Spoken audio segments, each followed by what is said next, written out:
Hello guys, my name is Anna and I'm from Ukraine, and I have decided to vlog daily to keep you updated on the real-life situation in my country as this war with Russia continues. If you're new to the channel and you will like my videos, please subscribe because the world needs to know more about Ukraine and about our future victory. I hope you will witness it in my videos. But today I want to speak a bit about the subjects that are often left out of the attention of vloggers and various experts, and that is sport and fashion and beauty and all of that things. From one point of view, at the very beginning of this war, we felt solidarity and support of the global community, and many of Russian teams, athletes, artists were banned from international competitions, performances, and so on. And I think it's important because they do represent the country that still operates as a political power, as a unity, and the majority of Russians and those who are considered opinion leaders do not say anything against Putin's regime, against war in Ukraine, and so on and so forth. The argument that it is dangerous, they can be persecuted, does not work anymore after the crimes of Bucha, after the destruction of Mariupol, after daily victims among Ukrainian civilians and children. So it was long ago time that Russians must have stopped Putin, or at least they shouldn't have nourished him, nurtured their own dictator. And that is the habit that they repeat every second decade or something. So the war in Ukraine continues. Soon we will approach this really dark anniversary, if it's possible to say so, of the first year of this war. And we see that in many directions the world is getting tired and wants to accept Russians, trying to describe them either as good Russians, those that fled Russia and do not support Putin directly, or trying to say that sport is beyond politics or fashion is beyond politics, which is totally wrong. I don't know why, but since the times I was a student, I have always believed that politics is everywhere. It is wrong to describe it only as elections, presidents, deputies, ministers, and so on. The subjects that are taught at school, the language with which they are taught, the choice of tone of a teacher is already politics. Products that you can buy in the supermarket, trips that you can take, relationships that you can develop, all of that reflect politics. So actually, I do think that my vlogs are also politics. Politics is not something very institutional, not something limited to laws, suits, black ties, and so on. It is everywhere. It is even in the choice of food that you can find in a particular city. So, such important spheres of human life as sport that was with us since the time of ancient Greece, beauty, which is important, fashion, which is a multi-billion dollar industry, it is all very much based on politics. And it reflects politics. Compare Soviet Union to the USA in the times of Cold War, and you will see how important competition between Soviet and American athletes were. Look at fashion, like Soviet fashion and, Paris fashion of the same period, and you will be like, it will be very vivid and obvious what is the difference and what is the problem with the communist society. And now, there are lots of people who pop up in this global media sources, and they start saying that, well, maybe, like, for example, the head of the International Olympic Committee, if I'm not mistaken, Thomas Bach, who starts saying that maybe we should allow Russia and Belarus to participate in the Olympics 2024 in Paris. My question is why?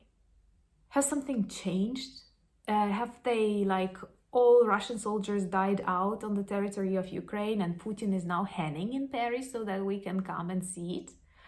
I got so angry that we have even recorded a separate Soviet myth debunked on Soviet sport, and there I will speak in detail about the subject, so it will appear this Sunday. But also, for example, the contest, the beauty contest of Miss Universe. We may all have different attitudes to this kind of contests. When I was at school, I loved watching them.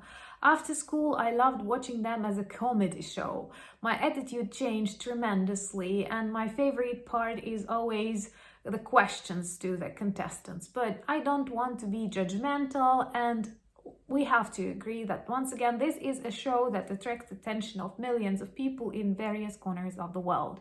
And what do we have there? We have a Russian contestant who is not banned from participation, and we have a Ukrainian contestant. And organizers often try to make them stand together. And the Russian contestant chooses the dress that is named the crown of Russian Empire, all red, reflecting all Ukrainian blood that they spill trying to recreate that Russian Empire. It's not okay. And it shows that, okay, maybe she was ignored by some contestants. She has some interviews where she says, like, I'm above politics, but she represents a country. She represents modern Nazi Germany. Not before the start of the Second World War, but war in action. Russia is a Nazi state now, a terrorist state that threatens not only to erase Ukraine, but also then to start nuking other countries that once were occupied by Soviet Union. And we accept their contestants on beauty peasants, because how can we say about any kind of beauty, even this primitive understanding of beauty, when we talk about the terrorist state? So she represents a terrorist state, and we say that Russia can be beautiful. Also, many Russian models appear on Paris fashion shows, like Irina Shayk, who was demonstrating the letter in her Instagram, and then she said she's apolitical. They always choose this apolitical umbrella when it starts stopping them from earning money. And it's all really, really bad, because like the world cannot survive with this kind of Russia in it. The country has to be changed. The regime has to be changed. The people must change tremendously, because they are toxic right now. They accept crimes against humanity. They bless them. They finance them. They love them. They have this like awe from the news about the deaths of Ukrainian children. And this war can easily grow into the Third World War. For me, it is already the Third World War, because it influences lots of countries around the planet. And people feel like, but we cannot have a contest without a Russian participant. We cannot have Olympics without Russian athletes. Come on, guys, if they continue this war, if they grew stronger, they will destroy not only Ukraine, they will destroy other countries, and nothing will stop them. Or this will lead to millions of unnecessary deaths. Another global problem that I see, and as like, you know, that I'm also a university teacher, and I see that it is a problem of many universities. Please forgive me if you think in a different way, but that many universities and various cultural, educational institutions, they try to be very, very tolerant, and they try to unite Ukrainian students and Russian students and make their platforms in Europe or in the US or elsewhere the platforms for this mutual understanding. No, the war is in an active phase. Russia was not stopped. Putin was not persecuted.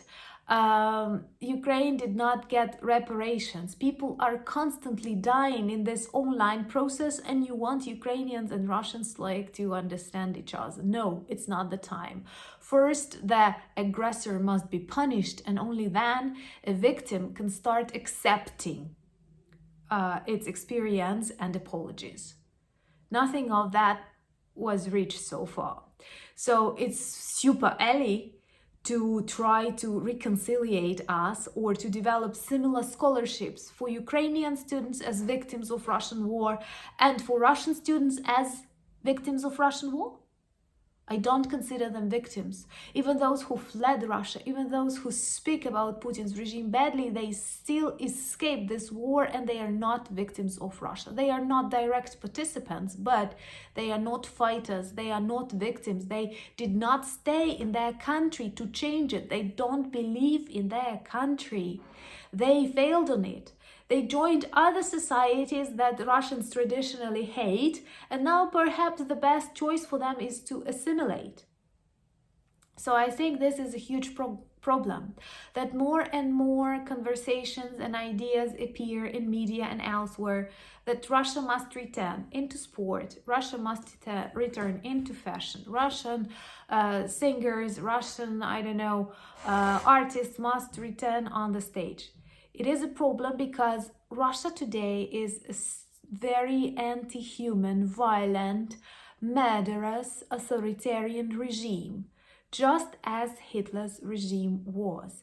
And all the people who support or who remain silent during this time must be persecuted and banned from this global stage. And otherwise, we will feel really, really, really sorry for popularizing them or for allowing them to see that, okay, maybe you're doing wrong things, but you look good in that dress. It is not okay when thousands of Ukrainians die. And I once again think that sport is not beyond politics, fashion is not beyond politics, art is not beyond politics. Let's understand this word politics in a wider dimension. Russia does it that way. And inside Russia, any artist, any athlete, any singer who says that he or she is opposed to war very quickly loses the job or something and has to flee or something else. Then it demonstrates that definitely for Russians, politics and sport, politics and art is just the same. And actually, it's not the product of the authoritarian society, it's the way it is. Our life is mingled in a very interesting way, and that's why we have to understand that by showing tolerance to Russia in one aspect, we somehow bless its missiles that are targeted on Ukraine. Let me know if you think it the same way, and I hope that you do. Also, I have decided that we haven't met for a really long period of time, and this Saturday I invite you for a live question and answer session, which I plan for 10 p.m.